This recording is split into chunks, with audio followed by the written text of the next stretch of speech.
Justice of Uganda and a group of other Supreme Judges. This has been a judgment which everybody has welcomed. Whether those who have gone to school or those who have not gone to school. Because the ordinary people also were asking how can a court martial try civilians, where themselves who are trying civilian or trying anybody. They are not even, they have never studied even a certificate in law. So that has been a landmark judgment, which as DP, because we have been fighting for that, we would like to thank all the judges and the lawyers who stood firm in court to urge that case. Although it has taken long for 4 years, it has been in the shapes of the Supreme Court.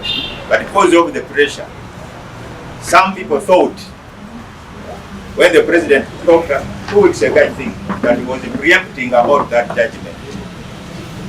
But the judge, headed by the Chief Justice, came up broadly and analyzed the case. I'll not go into details of what they decided. You know, there is a judgment, the Chief Justice, of around 30 pages. Then the judgment from other judges. They all accepted that it is illegal to try civilians in a court martial. And what we are appealing to the government of Uganda, led by Museveni, the president of Uganda, is to respect court judgment. Let the government of Uganda, headed by Museveni, respect the judgment. Because there are 3 arms of government. One is executive, is headed by His Excellency Museveni.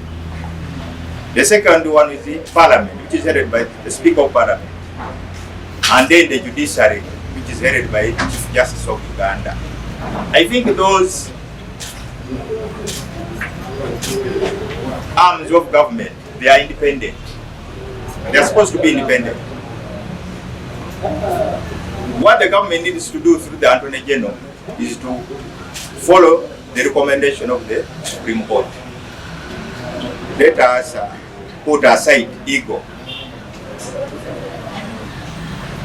Because what was decided is for the good of this country.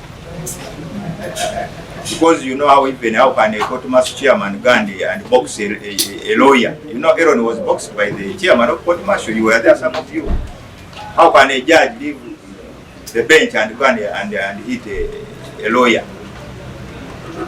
And what we are appealing to the government of Uganda, that court martial is not bad. But let them restructure the court martial. UPDF, SFC, and even the police has good lawyers. Good lawyers, by the way. Why can't they appoint lawyers? Very good lawyers. UPDF has good, very good lawyers. Let them restructure the court martial. Because how can somebody who started journalism and go to the theater to operate a patient? Is it possible? You have started as a journalist, now you go to Malaga and say, today I'm going to operate. The woman who is going to deliver. But she has failed to deliver, I want to operate. Can it be possible?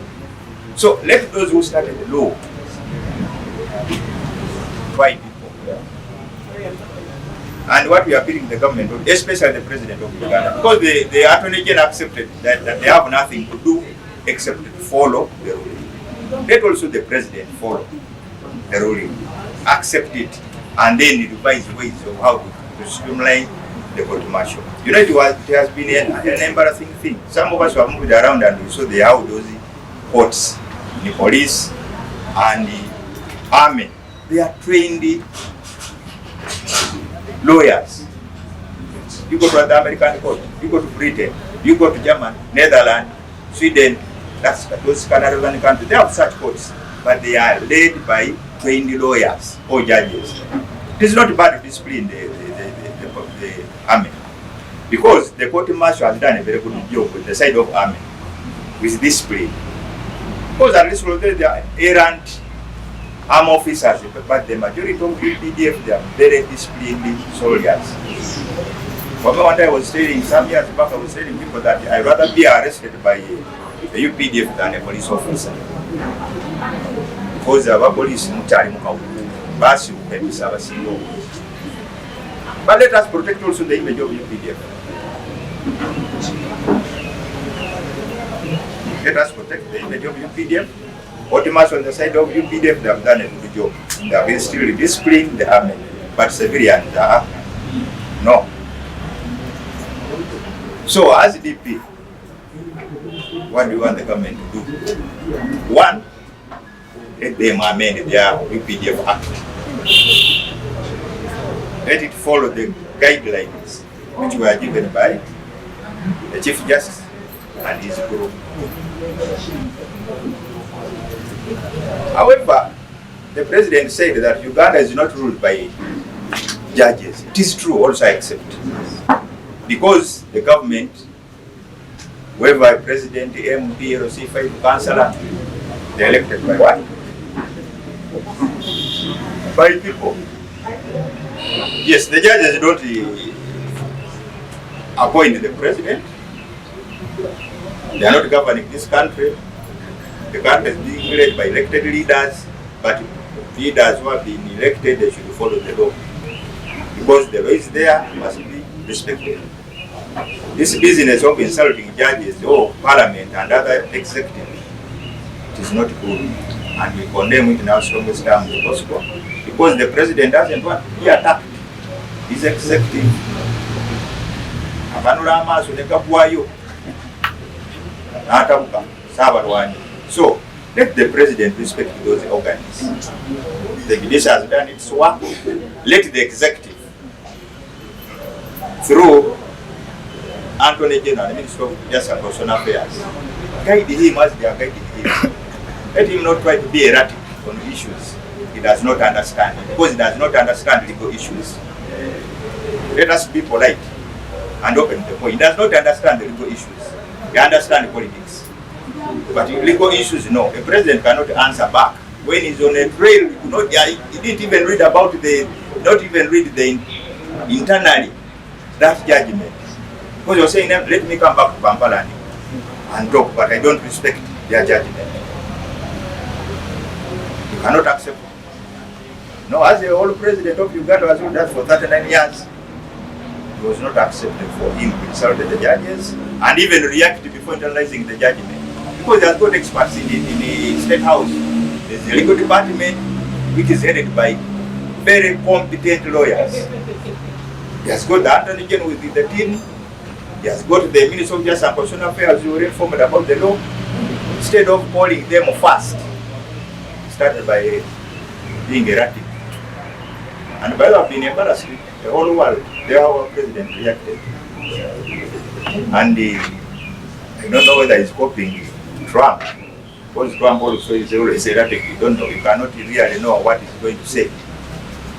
He's a man of signing orders every time.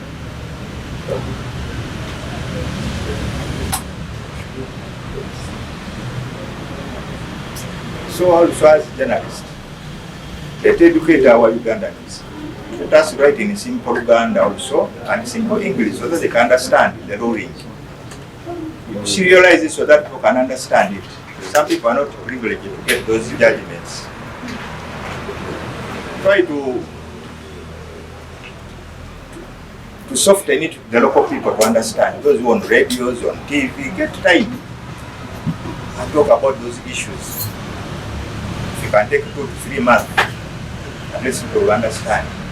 Because that person saying, hey, Bawangu. Loki, I come from Busia. As you are all aware, it's a voter registration and update exercise. I have found what I believe are some games being played in the exercise. And I want to bring it to the attention of all Ugandans through you, and even call upon you yourselves to be vigilant, to go and check what has happened to me could be happening to some of you without knowing. Electoral Commission has got an app. You can check and verify your voter information. I did check on the 12th of January, and I got my information clear. My particulars and my polling station, they were correct. That's where I'm supposed to vote from. Then the verification exercise started on the 20th. I got information from people who saw the hard register that my name was actually at a different polling station from the information I got online. And I decided to check again. Yesterday, using the very same app, and I have not gone into any verification point to change my particulars. Now I find, up to now, I find my biodata is the same, voter number is the same, but now I am appearing at a different polling station. Whereas, just before the exercise started, I was at a different polling station. Now, I am at another polling station where I have not asked to be put. That may not be very bad if it is, an isolated case. But what is likely to happen is that where I have been put and I don't know, when the LOC1 person or team there verify the names on the register and they find that I don't belong there, they will delete me. Then where I'm supposed to be voting from, I have been removed from the register. I call upon my people, they go to Vigilant and they went to check. And what do we find? At the polling station where I vote from, it's called Businyo Primary School, in Bulumbi Sub-County, in Busia District. There are 3 villages that vote from there.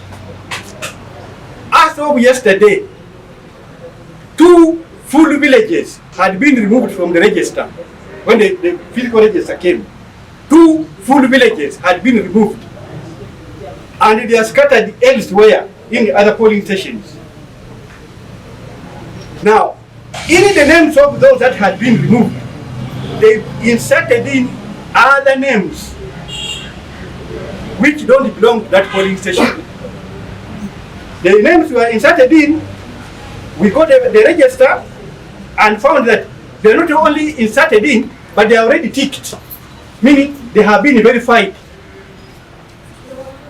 People have been verified, not by the chairman of the village, but they are on the register already verified. So, means the rightful voters of that area have been removed.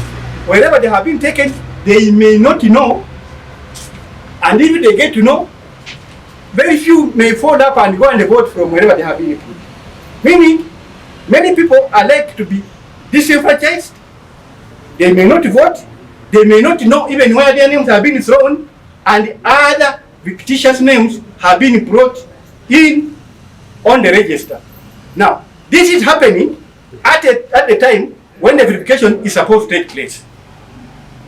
The people who have been put on the register and verified by people we don't know will be the people who will finally appear on the final register. Then they will say, hey, but you see, the verification exercise was on.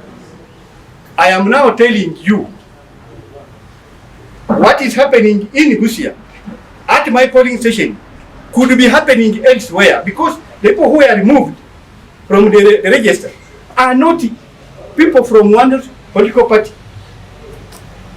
They belong to different political parties, to DP, FDC, even NRM. Who is playing the games? We don't know. What's the purpose? We don't know.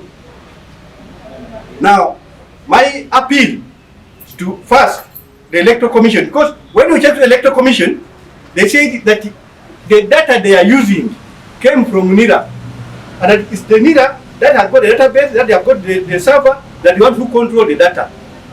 Now, it means this exercise is going to be marred by irregularities and there will be ping pong, no, kind of. NIRA will be saying, no, the people who are responsible for elections are electoral commission. Electoral commission will be saying, NIRA is the one which handled the data. So I appeal now to the electoral commission. This exercise needs to be verified by people other than those on the ground, because if the returning officer in a district who is responsible for employing the people who are doing the verification cannot handle such a case on the ground, then something should happen from the top, from the electoral commission headquarters. They should move in the field.